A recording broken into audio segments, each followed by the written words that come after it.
श्रीमद् भागवत गीता 9 अध्याय राज विद्या राजगुह योग।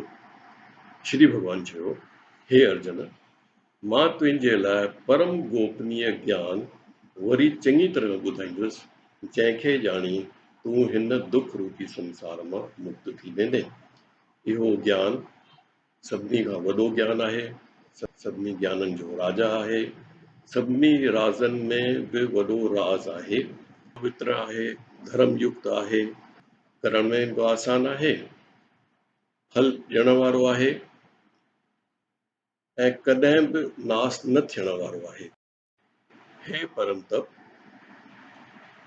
जेको हिन धर्म में श्रद्धा रहित आहे, मतलब जंहिंजी हिन धर्म में श्रद्धा न आहे, उहो मूंखे प्राप्त नथो थिए ऐं हिन जन्म मरण रूपी संसार में वरी वरी ईंदो रहे थो। ही सॼो जगत मुंहिंजे करे आहे, मां लिकल आहियां, सभु प्राणी मूं में आहिनि, पर मां प्राणियुनि में स्थित न आहियां। मुंहिंजी योज शक्ति ॾिस, प्राणी मूं में न आहिनि, मां सभिनी जो पालन पोषण करण वारो, उत्पन्न करण वारो, सभिनी खां परे आहियां। मुंहिंजी आत्मा प्राणियुनि में स्थित न आहे, पर मां शक्ति रूप में सभिनी प्राणियुनि में आहियां, छो त मां ई हिन सॼे जगत जो मूल कारण आहियां। जीअं वहण वारी हवा हमेशह आकाश में स्थित रहंदी आहे, तीअं ई सभु प्राणी मुंहिंजे संकल्प सां मूं में स्थित रहंदा आहिनि। हे कुंती पुत्र, सभु प्राणी कल्प जे अंत में मुंहिंजी प्रकृतिअ में विलीन थी वेंदा आहिनि ऐं मां वरी सभिनी प्राणियुनि खे कल्प जे आरंभ में उत्पन्न कंदो आहियां। उहे सभु पंहिंजी प्रकृतिअ जे कारण वरी वरी उत्पन्न ऐं ख़तम थींदा रहंदा आहिनि ऐं इहो सभु पंहिंजो पाण मुंहिंजी शक्तिअ हेठि ई थींदो रहंदो आहे। हे धनंजय, छो त मां इहे सभु कम फल इच्छा रहित भाव सां कंदो आहियां, इन्हीअ करे कर्म बंधननि सां न ॿंधिजंदो आहियां। हे कुंती पुत्र, मुंहिंजी शक्तिअ सां मुंहिंजे आधीन प्रकृति सभु कुझु कंदी रहंदी आहे, चर ऐं अचर जीवन खे पैदा ऐं ख़तम कंदी रहंदी आहे ऐं इन्हीअ तरीक़े सां हिन सॼे संसार खे बदिलजण वारो ई हमेशह ठाहे रखंदी आहे। चर जो मतिलबु आहे जेके चुरी सघंदा आहिनि, जेके हली सघंदा आहिनि। अचर मतिलबु उहे प्राणी जेके चुरी न सघंदा आहिनि। जॾहिं मां मनुष्य रूप में ईंदो आहियां त मूर्ख मूंखे न सुञाणे सघंदा आहिनि, उहे न सम्झी सघंदा आहिनि जीव आत्मा खां परे मुंहिंजे परम ईश्वरीय स्वभाव खे। अहिड़ा मनुष्य कॾहिं न पूरी थियण वारी आशाउनि जे पुठियां डुकंदा रहंदा आहिनि, कॾहिं न हासिल थियण वारे ज्ञान में ख़ासि रूप सां मोहित रहंदा आहिनि। उहे मुंहिंजी ठाहियल प्रकृतिअ ॾांहुं आकर्षित थींदा आहिनि ऐं उहे बिना शक आसुरी वृत्ति ऐं राक्षसी स्वभाव धारण कनि था। हे प्रथापुत्र, जेके दैव्य स्वभाव वारा मोह मुक्त महापुरुष मुंहिंजी शरण अचनि था, उहे मूंखे सॼे संसार जो कारण अविनाशी कारण ॼाणी मुंहिंजो भॼन कनि था। अहिड़ा महापुरुष सदाई मुंहिंजे गुणनि जो चिंतन कनि था, मुंहिंजी भक्तिअ में स्थिर थी प्रणाम करे मुंहिंजी पूॼा कनि था। के ज्ञान सां यज्ञ करे मूंखे हिकु भाव सां मुंहिंजी पूॼा कनि था ऐं के अलॻि अलॻि भावनि सां मुंहिंजे विश्व रूप जी पूॼा कनि था। हे अर्जुन, मां ई शास्त्र विधि आहियां, यज्ञ बि मां ई आहियां, पितरनि खे ॾियण वारा पदार्थ बि मां ई आहियां, ॿूटियुनि में दवा बि मां ई आहियां, मंत्र गिह अग्नि ऐं भवन में ॾियण वारी आहुति बि मां ई आहियां। हिन संपूर्ण ब्रह्मांड जो पालन करण वारो मां आहियां, मां ई पैदा करण वारी माता आहियां, मां ई पितामह आहियां, मां ई ऋग्वेद, यजुर्वेद ऐं श्यामवेद बि मां ई आहियां, पवित्र करण वारो ओमकार ॼाणण लाइक़ बि मां ई आहियां, प्राप्त करण लाइक़ लक्ष्य मां आहियां, सभिनी जो पालन पोषण करण वारो मां आहियां, मां ई सभिनी जो स्वामी, शुभ अशुभ ॾिसण वारो मां ई आहियां,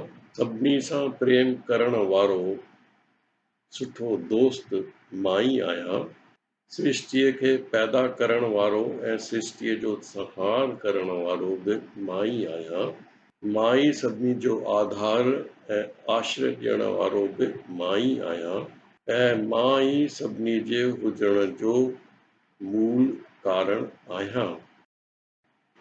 मां सिज रूप में तपी जल खे बाफ़ बणाए रोके वसाईंदो आहियां, निश्चित रूप सां मां ई अमर तत्व आहियां ऐं मृत्यु तत्व बि मां ई आहियां, मां ई सत्य रूप में आत्मा ऐं असत्य रूप में पदार्थ बि मां ई आहियां। जेके टिनी वेदनि मूजिबि यज्ञ करे मुंहिंजी पूॼा कनि था, पापनि खां पवित्र थी सोमरस पी सुर्ग लाइ यतन कनि था, उहे पंहिंजे पुण्य कर्मनि जे फल रूप इंद्रलोक में देवी देवताउनि वारा सुख भोगनि था ऐं पुण्य कर्मनि जे फलनि जी समाप्तिअ ते वरी मृत्यु लोक में जनम वठनि था। जेके वेदनि जी विधिअ जो पालन करे सुख जी कामना कनि था, अहिड़ा कामना सां कर्म करण वारा मृत्यु ऐं जनम खे प्राप्त थियनि था। जेके मूंखे लक्ष्य रखी अन्य भाव सां कर्तव्य कर्म पूॼा कनि था ऐं मन सां हमेशह अन्य भाव सां भक्तिअ में स्थित रहनि था, उहे सभिनी ज़रूरतुनि जे लिहाज़ सां मुंहिंजी ज़िमेवारी थियनि था। जेतोणीक जेके श्रद्धा सां सकाम भगत देवी देवताउनि जी पूॼा कनि था, उहे दरअसल मूंखे ई पूॼनि था, पर अहिड़ी पूॼा अज्ञान जे करे कनि था। सभिनी यज्ञनि जो भोग करण वारो मां आहियां, पर उहे मुंहिंजे इन असली रूप खे चङी तरह नथा ॼाणनि, इन्हीअ करे कामनाउनि जे करे पुनर्जन्म खे प्राप्त थियनि था।